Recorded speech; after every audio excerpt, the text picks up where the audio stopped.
The senator from Wyoming. Thank you, Madam President. I come to the floor today, and having heard the senator from Washington, the senior senator from Washington, a Democrat leader, talk about something in this Senate chamber, and she called it outrageous. Let me tell you, Madam President, what I find outrageous. Outrageous is the fact that people all across this country are facing crisis after crisis, all caused by the Democrats who are in charge of the House, the Senate, and the White House. And on this day, the final day of the fiscal year, we are spending time on a nominee who is completely unfit for the job for which she has been nominated. That, Madam President, is outrageous. But it's been one outrageous thing after another that I hear about in Wyoming each weekend. In August, it was the chaotic abandoning of Afghanistan, resulting in the death of 13 American heroes, hundreds more of individuals who lost their lives were Afghani citizens. One of those brave soldiers, Riley McCullum, a Marine, aged just 20, was from Wyoming. President Biden's activities in Afghanistan, they were outrageous. Because of his hasty retreat, the administration has enraged our allies around the world and has emboldened our enemies at the same time. That is outrageous. Do you know what's happening at the southern border, Madam President? I would tell you, our weak immigration policies have resulted in millions of illegal immigrants flooding into our country. That is outrageous. Across the West, a lack of fire mitigation and tree thinning lacking has contributed to raging forest fires. These fires threaten lives, communities, and economies. And here in Congress, Democrats continue to create chaos. Runaway partisan spending has resulted in the biting pain of inflation and spiking costs for families all across the country when they go to the grocery store to buy food or go to the gas station and fill up. That is outrageous. So with all these crises occurring across the nation and the world, what is Leader Schumer and the Senate Democrats choosing today as one of their top priorities for the nation?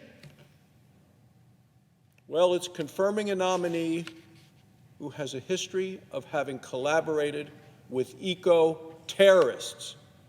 We talk about the threat of terrorism around the world and the threat of terrorism at home. And yet the Democrat leader is bringing to the floor today a nominee of the President of the United States, and apparently endorsed and agreed to by all of the Democrats, who has a history of eco-terrorism and has been involved in such. It's confirming a nominee who collaborated with eco-terrorists, lied to the United States Senate, wrote in favor of population control as a problem related to the climate, and promoted the idea that homes built in the forest should be left to burn. This is outrageous.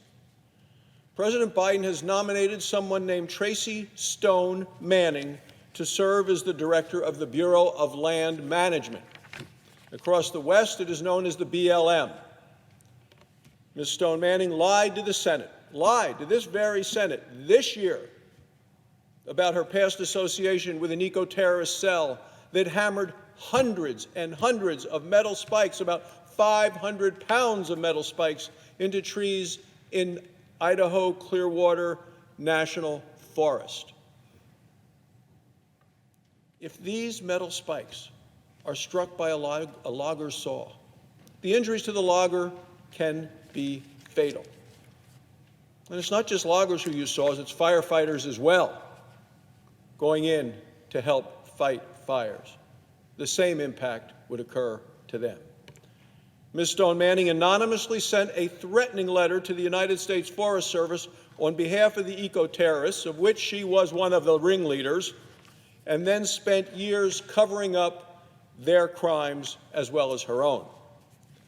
The lead investigator on the case sent a letter to our committee, the Energy and Natural Resources Committee. The lead investigator sent that committee to say that Ms. Stone Manning was investigated and she refused to cooperate as a result of the crime.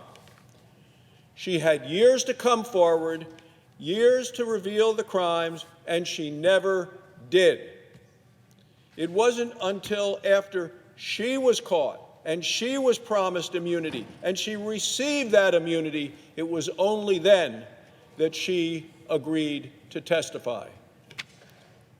Earlier this year, Ms. Stone Manning lied to the Senate Energy and Natural Resources Committee about her involvement as an eco-terrorist and in eco-terrorism. When asked if she had ever done anything to support tree spiking in any forest, she replied, no. This is blatantly false. Ms. Stone Manning's troubling record goes beyond lying and collaborating with eco-terrorists. She has written articles and a graduate thesis supporting the idea of human population control.